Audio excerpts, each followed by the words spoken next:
क्या आपने ध्यान दिया है कि हमारे समाज में कुछ पारिवारिक संबंध धीरे धीरे अदृश्य हो रहे हैं?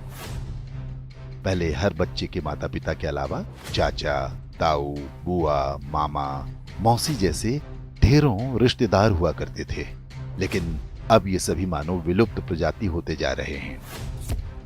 भारतीय परिवारों में रक्त के कुल 5 रिश्ते समाप्त होने की कगार पर हैं। 1-2 पीढ़ी बाद संभवतः ये सभी संग्रहालय में सजा दिए जाएंगे। केवल अंकल और आंटी बचेंगे।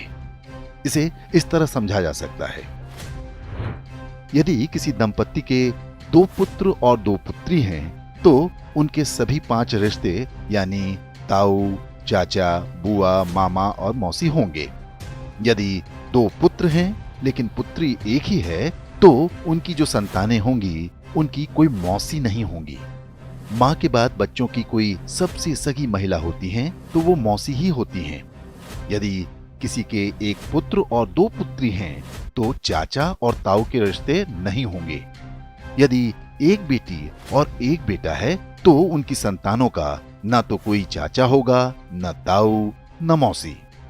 यदि 1 बेटा या 1 बेटी होती है, तो वो पूरी तरह से अकेला होगा। माता पिता के बाद उसका कोई रक्त संबंधी नहीं होगा।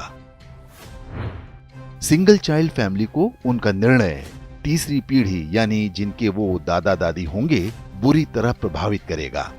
उनका पौत्र या प्रपौत्र इस संसार में अकेला होगा। उसे अपने रक्त के रिश्ते की आवश्यकता होगी, तो इस पूरे ब्रह्मांड में उसका अपना कोई नहीं होगा। इसलिए दंपत्ति को सिंगल चाइल्ड के निर्णय पर गंभीरता से विचार करना चाहिए। ये न केवल हमारे बच्चों को एकाकी जीवन जीने को विवश करेगा, बल्कि हमारी हिंदू परिवार व्यवस्था को भी नष्ट कर देगा। पश्चिमी देशों में सिंगल चाइल्ड पॉलिसी भारत से पहले आरंभ हो गई थी। वहां पर इसके भयावह परिणाम सामने आने लगे हैं। ब्रिटिश विद्वान डेविड सेलबॉर्न ने एक पुस्तक लिखी है जिसका नाम है द लूजिंग बैटल विद इस्लाम। इसमें बताया गया है कि पश्चिमी समाज पर इस्लाम का अधिकार होता जा रहा है और इसका सबसे बड़ा कारण एक शक्तिशाली परिवार व्यवस्था का अभाव है। यूरोपीय देशों में परिवार नाम की संस्था लगभग समाप्त हो चुकी है। लोग विवाह करना पसंद नहीं करते।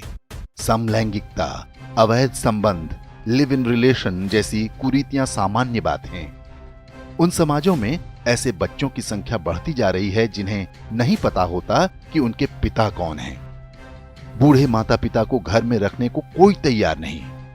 ओल्ड एज होम में उनका बुढ़ापा बीतता है। यूरोपीय देशों में आज राजनीतिक दल परिवार को बचाने का वादा अपने चुनावी घोषणा पत्र में करने लगे हैं। ऑस्ट्रेलिया में तो फैमिली फर्स्ट नाम से एक राजनीतिक दल भी बन गया है। पश्चिमी देशों के समाजशास्त्रियों की सबसे बड़ी चिंता यह है कि परिवार व्यवस्था को कैसे बचाया जाए। इस सब के लिए उनके पास यही सुझाव है कि 1 से अधिक बच्चे पैदा हों। अब यही चुनौती भारतीय समाज के सामने भी खड़ी होने जा रही है। क्या हम समय रहते सतर्क हो पाएंगे या हमारे साथ भी वही होगा